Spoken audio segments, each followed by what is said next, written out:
United States of America, certainly one of the most influential nations in contemporary times. However, what stands out in this country is the fact that it has a Republican regime, having been like that since the beginning back in 1775. However, what if the United States were a monarchy? Impossible. Actually no, during the process of independence there were plans to crown a monarch, however, the idea was discarded. The main candidate was a Prussian prince named Henry. However, he showed disinterest, but what if it changed? What if Henry agreed to be the monarch of the United States? Well, let's assume then that he accepts the US crown. For this to continue, let's make sure that there is popular support for this. Well, then, in this timeline the United States would not have that name. They would probably call themselves the American Empire, similarly to other empires in the Americas such as Brazil and Mexico. They would be a constitutional monarchy, similar to the United Kingdom at the time. Would Henry be Kaiser? Probably not, since the United States would still have an Anglo-Saxon culture, and Henry would have to adapt to that. Henry would reign until his death in 1802, and would probably be succeeded by his brother, Prince Augustus of Prussia, who would reign until 1813, the year of his inevitable death. He would likely maintain strong relations with Prussia, and we would likely see an American intervention in the war. The American Empire under the leadership of Emperor Augustus I would militarily occupy the French possessions in America in 1803, probably without much resistance, as Napoleon would be busy fighting in Europe. He would be succeeded by his son, in 1813, who would become Emperor Augustus II. In the end the Napoleonic Wars would have the same end, with or without the American Empire. In the reign of Augustus II, the United States would begin its industrialization, similar to the European powers. However, Augustus II would inevitably die in 1843, just before the Mexican-American War, and Prince Charles of Prussia would succeed him, who would become Emperor Charles. What about the Mexican-American War? Would it still happen in this timeline? The answer is yes. The main causes of the war were Destiny Manifest and the Texas War of Independence. The Destiny Manifest is the belief that the territorial expansion of the United States was divine will. And this would still occur in this timeline, regardless of whether they are republic or monarchy. In addition, the Texas War of Independence would take place anyway, regardless of the model of government in the United States. Emperor Charles would see the Mexican-American War through. It is noteworthy that the American Empire would have a military tradition extremely influenced by Prussia, using similar tactics and methods, in addition to similar uniforms. And the American Civil War, would it happen? The answer is, probably yes. The main cause of the American Civil War was the abolition of slavery and tensions between the South and the North, which would happen with or without an emperor. In addition, Abraham Lincoln, even though he was not president, could easily become prime minister, that is, the American Civil War would occur normally. In addition to that, in Mexico, there would also be some changes. After the Civil War, the United States supported the Mexican Republicans, and thus removed Maximilian I from power. However, in this timeline, there would be no reason for the American Empire to support the Republicans, because they would be ideologically divergent. Then, Maximilian I would probably manage to consolidate his power, and thus the Second Mexican Empire will survive longer, although I personally think that the Second Mexican Empire wouldn't survive until today.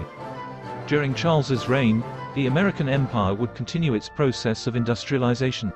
It is noteworthy that in this timeline, this prince was known to be a patron of the arts, so he would probably also be in the American Empire, thus being nicknamed the Artist Emperor.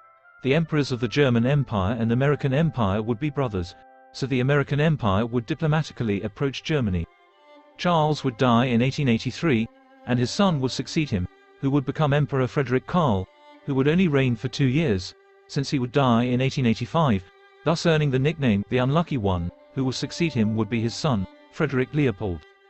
During his reign, the American Empire would see the Spanish-American War, which would still occur in this timeline, and would inevitably win the war against the decaying Spanish Empire. And now things get interesting. During the First World War, the American Empire, unlike the United States in our reality, would support the Central Powers. Why? Simple, because the American Empire would be ruled by the House of Hohenzollern, the same dynasty as Germany. In addition to, since the reign of Emperor Charles, the American Empire has cultivated good diplomatic relations with Germany. Soon, the same would enter the war, on the side of the Central Powers. With this, the Central Powers won the Great War, as the American Empire would send soldiers and supplies to Europe in addition to occupying Canada. And what would happen after the war in this reality? Germany would enter a golden age, being the dominant power in Europe. They would take more French territories in Europe and take Luxembourg.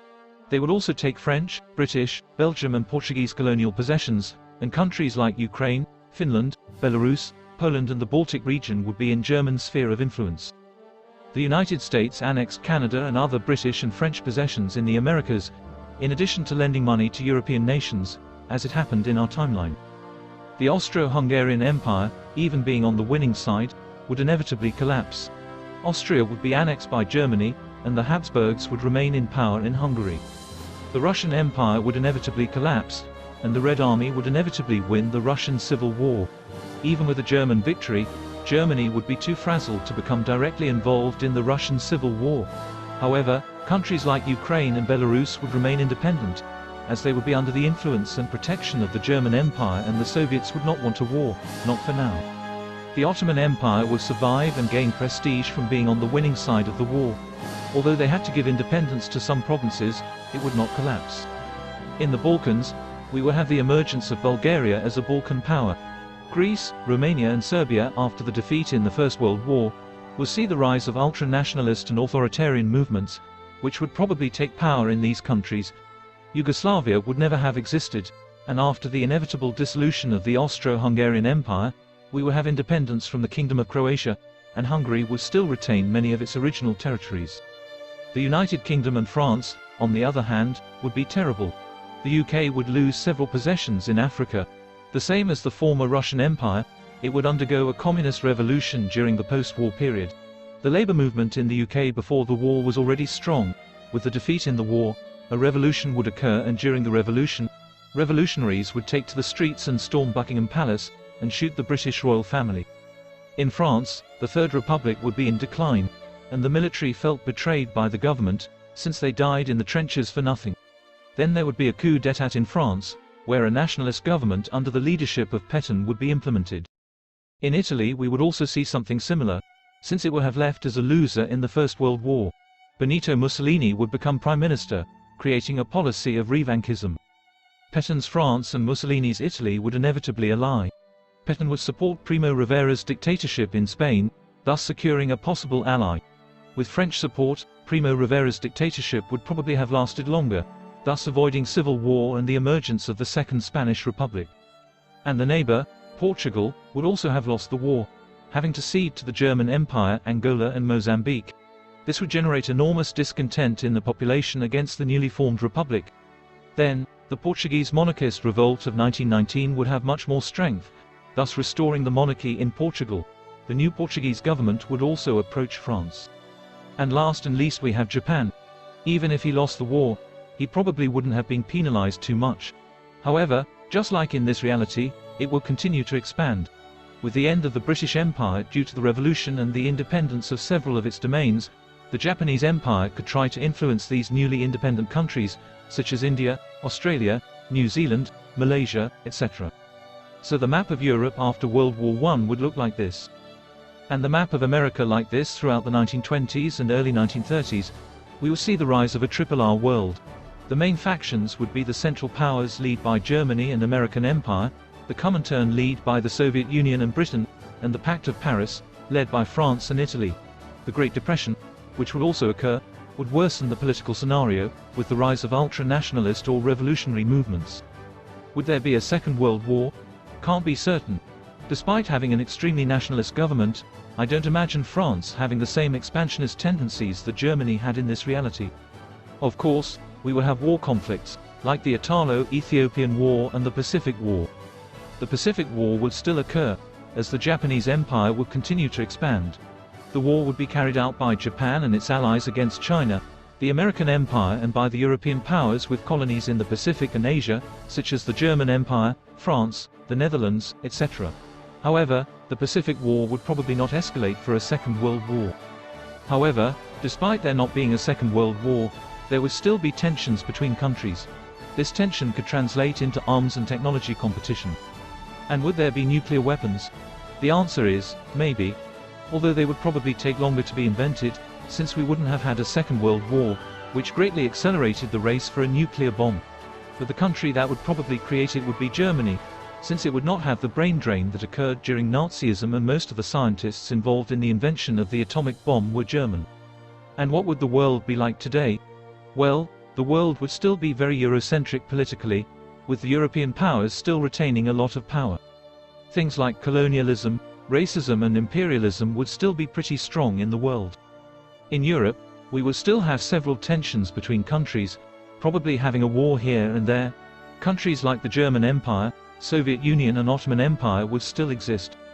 In Africa, we would still have a strong presence of colonial empires, such as the German, Italian and French colonial empires. There would have been independent states, like the former British colonies, which would likely have converted into socialist republics. We would also have countries like Egypt, South Africa, among others. Overall, life on the African continent would still be quite difficult, being marked by racial segregation, authoritarianism and constant conflicts. In the Americas, things would be similar to how they are in our reality. The American empire would still maintain a lot of influence in the countries of South America. In Asia, we would still see the presence of the old colonial empires. After Japan's defeat, we would likely start to see a Chinese rise, whether it be a China led by the nationalists or the communists. Former British colonies such as India, Malaysia, Australia, would increasingly dominate the geopolitical scene, since thanks to the Communist Revolution in Great Britain, they would gain their independence earlier. Korea would be unified, as the Soviet Union never went to war with Japan. Funny how the video started talking about the United States and quickly evolved to a scenario on a global scale. This is what we can call the butterfly effect. And the United States? Well, they would still be a monarchy nowadays. In terms of development, they would probably be the same. However, they would not have the leading role they have today, having to share power with other powers such as Germany, France, the Soviet Union and the emerging China. With this, the American empire would not have the hegemony that it currently has. In social terms, there would probably be a greater influence of the Protestant Church in the American empire, since generally the monarchy and the church would go together and the emperor would use the church to maintain his power. The American empire would still have a lot of social problems, such as homeless people, ethnic conflicts, etc. It would be common to see members of the royal family creating charity campaigns, as seen in other Western monarchies. In general, that's it. I hope you enjoyed the video. Goodbye.